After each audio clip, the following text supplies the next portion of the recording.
뉴턴이 사과나무 아래서 발견한 과학, 그 짜릿한 즐거움을 여러분에게도 선사해드립니다. 사람과 과학의 만남, 사과나무의 엄지혜입니다. 여러분 평소에 상상 많이 하세요? 저 같은 경우에는 금요일 저녁이 되면은 내일 있을 로또의 당첨 결과를 상상해 보면서 이것도 사고 저것도 사고 이런 즐거운 상상을 합니다. 그러다 보면 시간도 훅 지나가고요. 괜시리 기분도 좋아지죠. 이렇게 상상력이라는 것은 인간들이 하는 인간의 전유물이라고 생각을 했었는데요. 여러분 만약에 기계가 상상을 할 수 있다면 어떨까요?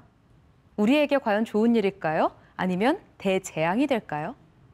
오늘은 상상을 하는 기계에 대한 이야기를 해주신다고 하는데요. 오늘의 강연자를 소개합니다. 안녕하세요. 서울대학교 교수 장병탁입니다. 오늘 저는 여러분께 사람처럼 생각하는 상상력 기계를 소개시켜드리겠습니다. 네, 장병탁 교수님 무대 중앙으로 모실게요.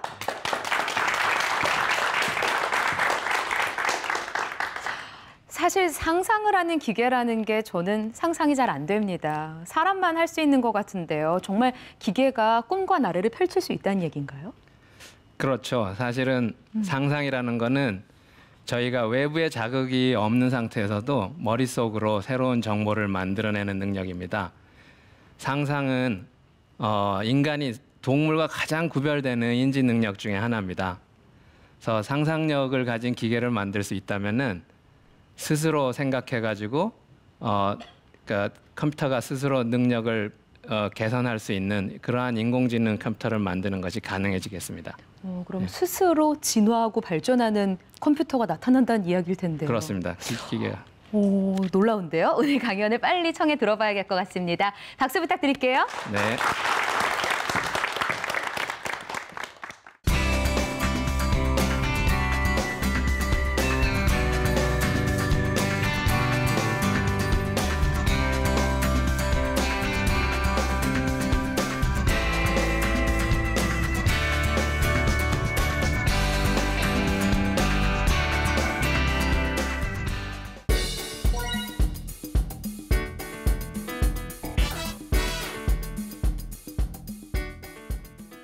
최근에 인공지능 기술은 아주 급격하게 발전했습니다.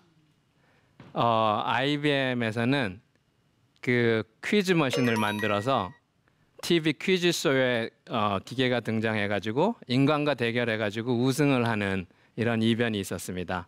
불과 몇 년 전의 일인데요. 비디오에 한번 아마 지금 보실 수 있을 것 같고요.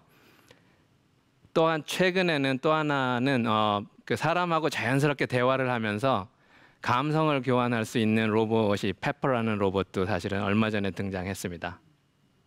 또한 불과 몇 주 전에 개봉한 공상과학 영화 채피라는 영화를 보시면은 로봇이 어린아이처럼 주변 환경과 상호작용을 하면서 심지어는 그림책을 보면서 스스로 지식을 습득해가지고 사람을 닮아가는 이러한 로봇이 곧 다가올 거라고까지 예견하고 있습니다.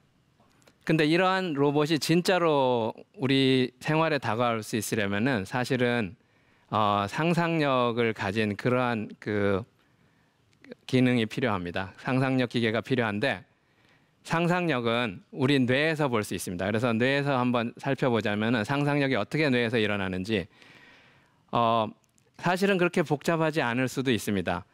뇌에는 아주 많은 뉴런들이 모여가지고 기억을 저장하고 그 기억 저장된 거에서 상호 연관되는 유사한 것들끼리 서로 활성화를 해가지고 또 다른 기억을 만들어내고 아니면 또 다른 정보를 생성해내고 이 과정이 반복되는 연상기억 능력을 가지고 있습니다. 어떻게 보면 이 상상력은 연상기억의 연장선상에 있다고 생각해 볼 수 있고요. 예를 들어 보면은 저희가 빵을 본다고 생각하면 빵으로부터 우유를 떠오릅니다. 우유하고 같이 먹으니까요. 근데 다시 우유로부터 또 우유를 만들어내는 젖소를 떠오르기도 합니다. 이런 식으로 계속 연상작용을 하다 보면 처음에는 생각하지 못했던 그렇지만 유사한 정보들이 나중에는 새로운 나래를 펴는 새로운 정보로 그리고 궁극적으로는 창의성을 발현하는 기반 원리로 작용합니다. 그래서 예를 들어서 저희가 음악을 들으면은 심상이 떠오릅니다. 그죠? 그다음에 영화를 보면은 관련되는 영화의 장면이 떠오릅니다. 이러한 과정을 기반으로 해서 여러 가지 새로운 정보들을 만들어낼 수 있고 이것이 연속되면은 결국 상상력 내지는 사람이 생각하는 사고작용의 기반 정보 처리 원리입니다. 그래서 이게 뇌에서 일어나는 기반 정보 처리 원리를 기반인데요. 사실 현재의 디지털 컴퓨터하고 뇌는 상당히 다른 원리에 의해서 작동을 합니다. 컴퓨터는 하나하나가 아주 빠르고 정확한 소자를 많이 연결해 가지고 회로를 구성한 다음에 순차적인 정보 처리를 잘합니다. 그래서 아주 빠르게 정확한 계산을 잘하죠. 반면에 우리의 뇌는 소자 하나하나는, 그러니까 신경세포 하나하나는 빠르지를 못합니다. 상당히 느리고 불안정함에도 불구하고 뇌에는 아주 많은 수의 소자가 10의 11승계의 소자가 있습니다. 뉴런들이 10의 11승계면 공이 11개입니다. 이러한 많은 뉴런들이 10의 14승계의 커넥션을 가지고 연결되어 있어가지고 아주 복잡한 정보 처리를 하는데 특히 많은 정보가 분산 저장돼 있고 한 곳에 모여 있는 게 아니고 여러 곳에 분산돼 있습니다. 뇌 전체. 그러면서 병렬로 처리를 합니다. 그래서 우리 컴퓨터가 빠른 것 같지만 사실은 뇌가 아주 빠른 경우가 많습니다. 예를 들면 우리가 언어를 알아듣는다든지 그림을 인식한다든지 이런 것 같은 경우는 뇌가 더 빠릅니다. 이러한 두 개의 상당히 다른 정보 처리 원리를 가지고 있는 컴퓨터가 존재하는데 하나는 사람이고 하나는 현재의 디지털 컴퓨터입니다. 그래서 상상력은 사실은 저희가 사람한테는 자연스러운 일인데 기계가 지금 잘 못하는 것이죠. 그래서 뇌의 정보 처리 원리를 조금 더 살펴보자면은 뉴런 하나하나는 외부에서 자극이 들어오면은 그거를 수상돌기를 통해서 입력을 받아서 총합이 어떤 일정 역치를 넘어가면은 출력을 다른 뉴런으로 전달을 합니다. 이러한 생물학적인 뉴런을 수학적으로 모델링한 거를 인공 뉴런이라고 부릅니다. 인공 뉴런이 있고요. 이러한 인공 뉴런을 아주 많은 수를 보통은 층을 만들어 가지고 여러 개의 층으로 구성한 망을 구성합니다. 이렇게 함으로써 만든 것들이 인공신경망이라고 하고 이런 인공신경망을 통해서 뇌를 닮은 인공지능을 연구합니다. 최근에는 구글이 아주 많은 층을 쌓은 딥 신경망이라는, 딥하다는 것은 층이 많다는 뜻입니다. 깊이가 있는 딥 신경망을 모델을 만들어 가지고 음성 인식 기술을 아주 혁신을 했습니다. 신기록을 세웠고요. 페이스북에서는 얼굴 인식을 하는 딥러닝 기술을 이용해서 얼굴 인식을 사람 수준으로 하는 얼굴 인식 기술까지 개발했습니다. 저희가 보여드리고자 하는 조금 이따 보시는 상상력 기계는 사실은 하이퍼넷이라는 저희가 만든 역시 망 구조의 새로운 개념 인공신경망 모델에 기반해 가지고 개념을 학습합니다. 외부 자극에 의해서 어떤 개념들이 들어오면은 그것들을 새로운 개념으로 다시 묶고 또 그 새로운 개념은 또 다른 개념을 만들고 이런 식으로 해서 분산돼서 망 형태로 기억이 저장되어 있다가 나중에 어떤 정보가 들어오면 그거하고 유사성에 의해서 연상작용을 통해서 다른 개념을 생성해냅니다. 그래서 상상력의 기본 컴퓨팅의 원리인데요. 아까 제가 여러 번 강조드린 것처럼 많은 수의 뉴런들이 아주 복잡하게 서로 망을 구성하고 있다는 것이 큰 중요한 원리 중에 하나고 그래서 외부에 들어오는 신호로부터 다음 신호를 기억이나 개념을 만들어내고 또 만들어내고 또 만들어내고 또 만들어내면은 나중에는 맨 처음에 본 거하고 아니면 시작한 거하고 관련은 있지만 상당히 달라져 있는 새로운 정보가 나중에 산출됩니다. 저희가 생각하는 상상력이 사실은 이거의 연장선상에 있다고 볼 수 있고요.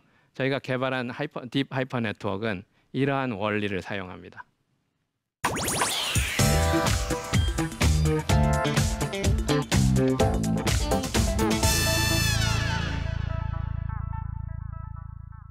그러면은 상상력 기계를 어떻게 만들 수 있을까요? 보통은 한 가지 방법은 기계가 상상력을 갖도록 저희가 프로그래밍을 하는 겁니다. 근데 이러한 방식으로는 사실은 너무나 복잡해서 기계가 그렇게 하도록 모든 것을 우리가 프로그래밍하는 게 거의 불가능합니다. 저희가 취한 방법은 만화 영화를 이용해서, 만화 영화 자체가 사실은 교육용으로 많이 만들어져 있죠. 그 기계가 직접 만화 영화를 보고 학습을 통해서 상상력을 스스로 키우도록 하는 인공지능 기술을 개발하였습니다. 그래서 기본적으로 만화를 교육 자료로 써서 아이들이 학습을 하는 것처럼 영화를 교육 자료로 기계가 학습을 하도록 하는 그런 방법을 개발했습니다. 아까 보여드린 딥 하이퍼넷 같은 방법이 그런 구조를 갖습니다. 그래서 저희가 뽀로로 영화, 여러분 뽀로로 아시나요?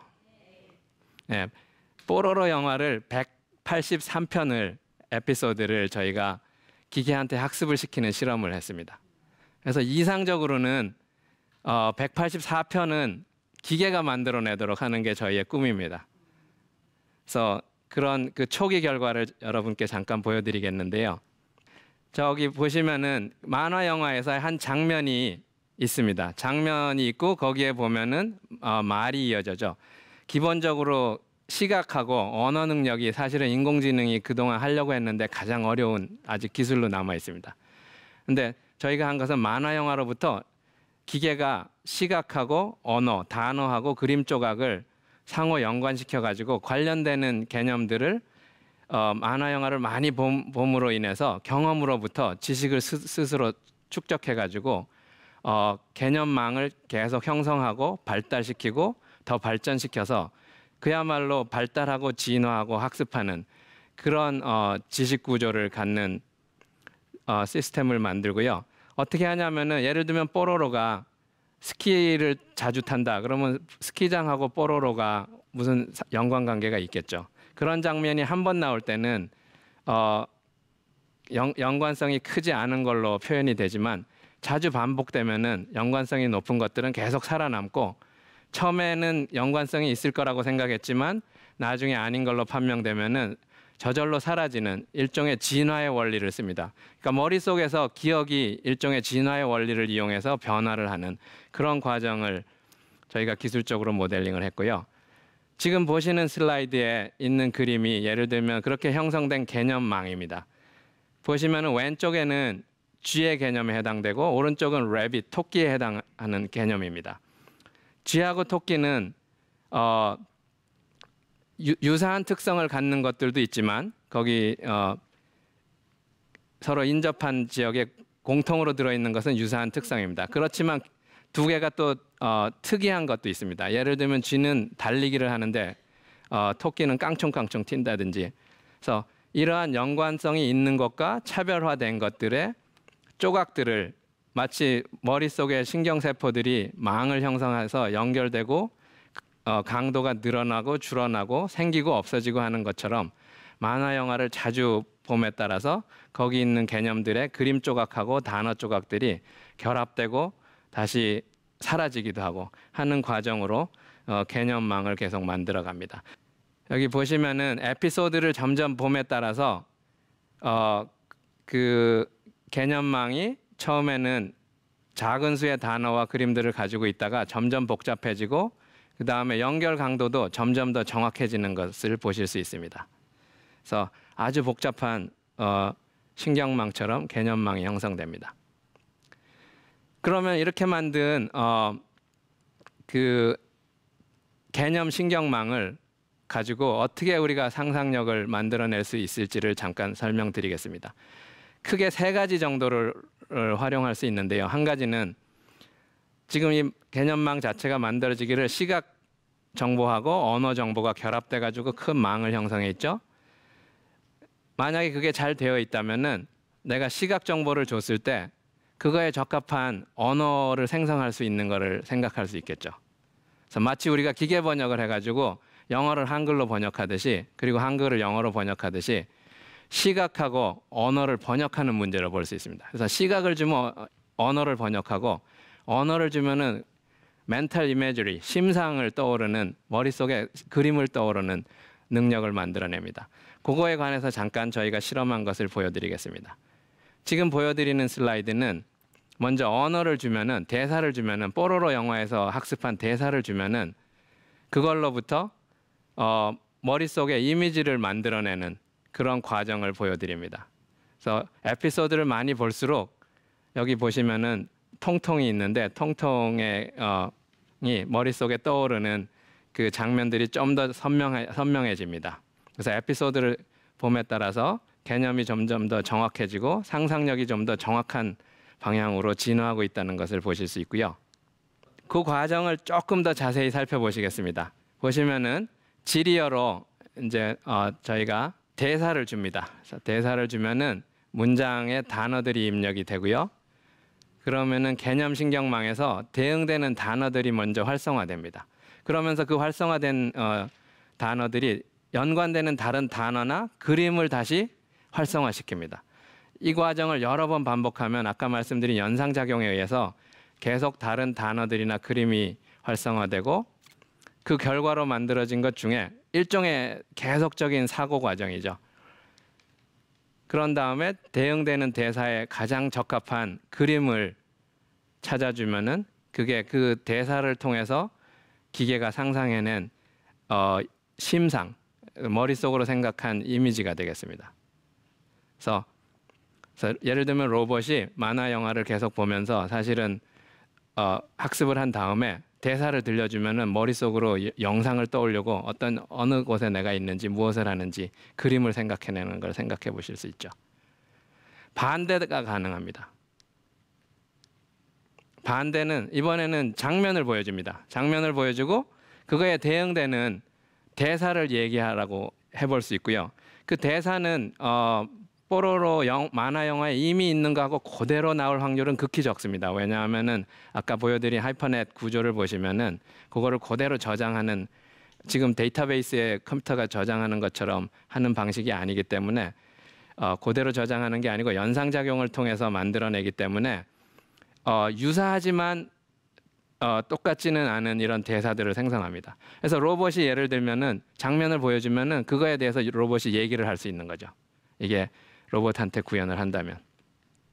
마찬가지로 그 과정을 한번 보시면 지금 어떤 장면이 하나 주어지면 장면에 들어있는 그림 조각들이 개념신경망을 활성화해가지고 어떤 개념들을 먼저 시작하고 그걸로부터 다시 연상작용을 해서 다른 개념들을 활성화시키고 이 과정을 반복한 다음에 그 언어에 해당하는 문장들을 골라내면은 그 장면에 대응되는 문장이 생성되는 거죠. 지금 보여드린 두 가지는 하나의 장면이나 하나의 문장에 대한 대사에 대한 상상력의 예였습니다. 비교적 간단한 예였고요. 여기서 더 나아가가지고 과연 에피소드 전체에 대한 스토리를 기계가 기억하고 그거를 전체 스토리를 얘기를 할 수 있거나 아니면은 그 다음 스토리를 만들어낼 수 있는 능력이 있을까? 그런다면 정말로 우리가 생각하는 상상력 기계가 되겠죠. 저희가 그거를 알아보기 위해서 그 가능성을 알아보기 위해서 에피소드를 여러 편을 학습하면서 여러 가지 사건이 변화하는 과정, 등장인물이 변화하는 과정, 그거에 관한 스토리를 한번 추적을 해봤습니다. 추적을 해봤더니 역시 대사가 바뀌는 거에 따라서 등장인물의 변화나 이런 것들이 그 전체 스토리에 비례하는 정도로 기억을 할 수 있음을 저희가 확인을 했습니다. 저희가 보여드린 그런 상상력 기계를 이제 로봇에다가 연결을 한다고 생각을 해보시면, 그래서 로봇이 뽀로로를 다 보고 공부를 한 거죠. 그런 다음에 집에 있는 저희 아이와 같이 로봇이 앉아가지고 뽀로로 영화를 보면서 뽀로로에 대해서 얘기를 할 수도 있습니다. 같이. 물론 이거는 저희가 아직 완전히 구현한 건 아닙니다. 저희가 아직 하고 있는 연구고요. 그래서 뽀로로에 대해서 퀴즈를 낼 수도 있고, 그 다음에 아이가 무슨 질문을 하면은 로봇이 대답을 하기도 하고, 반대로 로봇이 선생님처럼, 영어 선생님처럼 뽀로로에 대해서 질문을 하면은 아이가 대답을 하기도 하고, 이렇게 하면서 아이하고 놀아주기도 하면서 영어 공부도 시켜주고 퀴즈도 하고, 이런 일종의 영어 교육용 로봇을 만드는 거를 생각할 수 있습니다. 저희가 이 일은 아직 진행 중입니다. 그래서 지금 최근에 이러한 로봇 형태의 다양한 사실은 스마트 토이 뭐 이런 IBM에서는 이거를 cognitoids라고 불렀는데 인지 능력을 갖는 장난감 이런 것들을 사실은 개발하고 있습니다. 그래서 아이들하고 가르쳐 주기도 하고 아니면은 만물 박사적인 지식, 아까 처음에 보신 왓슨 같으면은 세상에 있는 모든 지식을 넣어가지고 위키피디아에 있는 모든 지식을 넣어가지고 기계가 만물 박사 역할을 합니다. 근데 왓슨은 텍스트로만, 그러니까 언어로만 학습을 한 기계입니다. 근데 저희가 보여드린 뽀로로를 통해서 만화 영화를 통해서 학습을 한 상상력 기계는 언어만이 아니고 언어 플러스 시각 능력을 가지고 있습니다. 그래서 시각 그게 많은 차이고요. 그래서 조금 전에 그 스마트 토이나 아니면은 또 다른 최근에 연구되고 있는 예 하나로서 쥐보라는 로봇이 있습니다. 이것은 아직 개발 중인데요. MIT 교수가 창업을 해서 지금 투자를 받아서 개발 중인 로봇입니다. 쥐보 같은 경우는 가정에 놓여가지고 어머니가 요리를 하는 동안에도 얘기를 해주고 중간에 누가 전화하면은 전화도 받아주고 그 다음에 누구를 학교에서 데리고 와야 된다고 하면은 그것도 알려주고 그러니까 집에서 가사일도 도와주면서 대화도 해주고 놀이도 해주고 아니면 집에 식구들이 모여서 얘기를 하는데 지금 가족 중에 한 명이 외국에 있다 그러면 외국에 있는 가족도 쥐보를 통해서 그 가족들하고 같이 얘기를 해주는 이런 역할까지 해주는 로봇들이 개발되고 있습니다. 근데 이런 로봇들은 아직까지 대화를 하거나 정보를 주는 데 있어서 보통은 상당히 프로그램화된 그런 전형적인 대화나 상호작용을 합니다. 여기에 저희가 보여드린 상상력 기계를 같이 도입을 해가지고 그런 상황, 만화 영화뿐만 아니고 예를 들면 드라마 아니면은 영화 많은 사실은 디지털 비디오들이 있습니다. 이 많은 디지털 비디오를 이용해 가지고 기계를 교육을 시키면 로봇을 교육을 시키면은 좀 더 자연스럽게 사람을 도와주고 어쩌면 사람보다 더 똑똑하게 많은 일을 처리해주는 이런 자율지능을 갖는 스마트 머신들이 앞으로 탄생할 것으로 기대합니다. 인공지능이 사실은 최근에 많은 발전을 했는데요. 그래서 특히 무인 자동차 이런 게 나옴으로 인해서 점점 더 자율적으로 스스로 판단 능력을 갖고 자율적인 지능을 갖는 그런 기계로 발전을 하고 있습니다. 여기에 상상력이 추가된다면은 사실은 철학적으로는 기계가 궁극적으로는 자유의지를 갖는 것도 가능해지지 않을까에 대한 사실은 질문도 한번 해볼 수 있습니다. 그렇지만 아직 이 부분은 철학의 문제로 남아 있는 것 같고요. 그 다음에 저희 기술 수준은 아직은 그까지는 아니기 때문에 좀 더 많은 연구를 해야 될 것으로 생각은 됩니다. 그렇지만 앞으로는 아마 윤리적인 문제나 아니면 안전 문제 이런 것들이 어쩌면 인공지능 연구에서 같이 논의되고 연구가 되어야 할 것으로 아마 생각이 됩니다. 그러한 그 생각을 저희가 가지고 기술을 개발해야 사실은 보다 안전한 기술이 될 것 같고요. 그런 면에서 연구자들은 아마 그걸 염두에 두고 있습니다. 최근에는 그런 논의도 있고요. 그래서 그럼 오늘 발표는 여기서 마치겠습니다. 감사합니다.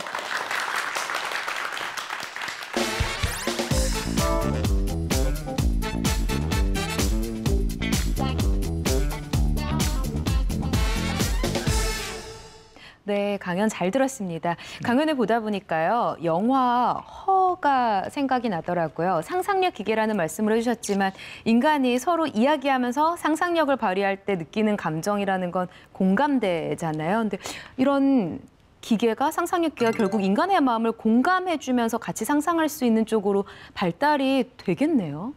그렇습니다. 사실은 과거의 인공지능은 논리에 기반해 가지고 아주 정확하고 최적화된 의사결정 이런 쪽으로 많이 발전을 했지만 최근에는 헐에 나온 영화처럼 정말 감성을 교환하고 이런 기술들이 그러니까 특히 사람의 뇌나 인지 과학적인 정보에 기반해 가지고 인공지능을 개발하고 있습니다. 그러니까 점점 그런 방향으로 가고 있습니다. 네, 그럼 지금 세계적인 반응도 궁금한데요. 이 상상력 기계 이 부분에 대해서 다른 나라에서의 반응은 어떤가요?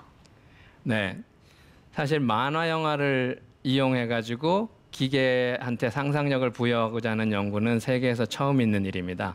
저희가 지난 2월에 미국의 텍사스 오스틴에서 있는 국제인공지능 학회에서 이 연구를 발표했는데요. 사실은 많은 관심을 받았습니다. 그래서 다른 나라 사람들도 많은 관심을 가지고 있는 것 같고요. 네.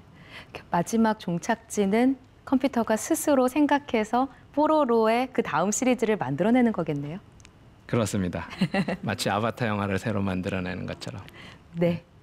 자, 오늘 상상력 기계 어떤 식으로 만들어지고 또 얼마나 발전 가치가 있는지 알아본 귀중한 시간이었습니다. 오늘 강연해 주신 장병탁 교수님 감사합니다. 네, 감사합니다. 과학에 있어서 이 상상력은 뗄래야 뗄 수가 없는 사이죠. 그래서 인간이 과학을 점점 더 발전시킬 수 있는 이유는 상상력을 하기 때문이고요. 이젠 기계도 상상을 할 수 있으니 기계의 힘까지 더 덧붙여져서 과학이 정말로 발전할 수 있지 않을까라는 기대를 하게 합니다. 사과나무 오늘 준비한 내용은 여기까지입니다. 다음 시간에 더 재미있는 내용으로 여러분 찾아올게요. 고맙습니다.